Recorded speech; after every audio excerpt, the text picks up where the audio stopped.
in the homeschool mama's repertoire means we're doing some fast food.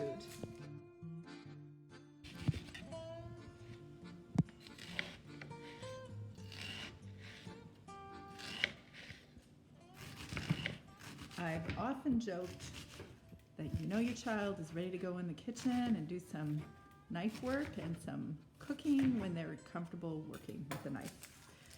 And the truth is, I didn't teach this kiddo how to use a knife. Like that, I don't really know how you do that. I'm pretty sure I would be an emerge. So garlic, onions.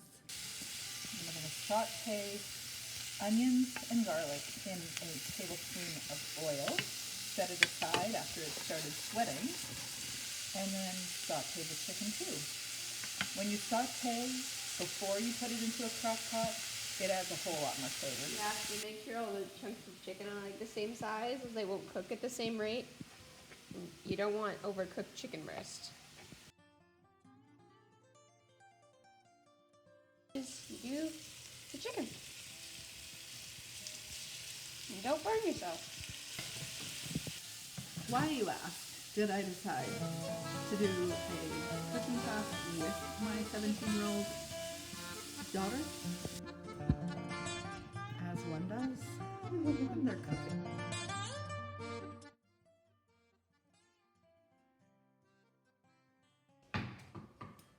But you always make sure to check the refrigerator for any open cans, so we don't have 7 cans going in there.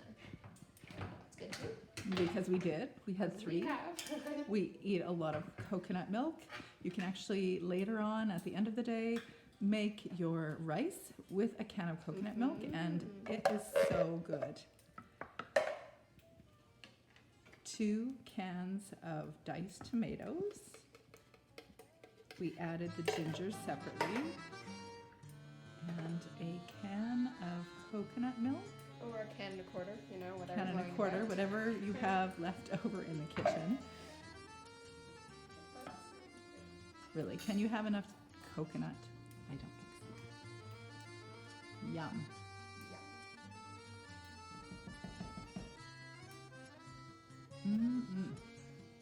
Okay, so then we're going to add chicken stock. We are going to add 1 jar of chicken stock, except for today.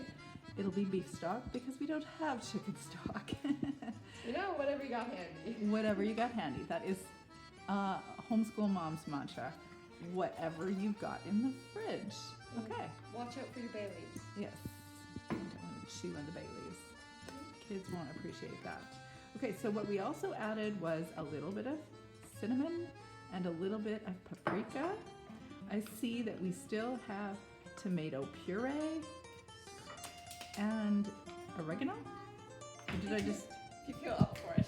If you, okay, so we've I got... put mine, so I don't know. It's kind of an Italian, but I just dried a bunch of oregano, so it might have been on the counter for different reasons. I wouldn't do the whole can. No, It's too much. So. it's a lot. And this recipe actually calls for sugar, but we've decided not to put it into the recipe because... Sugar does not need to be in things that don't need sugar. Amen, sister. Delete the sugar. If it feels like a bit too tart, then you might want to add a little bit of sugar later, but we'd rather not. Or float your boat. And mix, and wait for about 5 to 7 hours. It's lunchtime right now, so we are going to go have our quiet afternoon reading time. And somewhere around 6 o'clock when we get back home, we'll open this up and I'll show you what it looks like.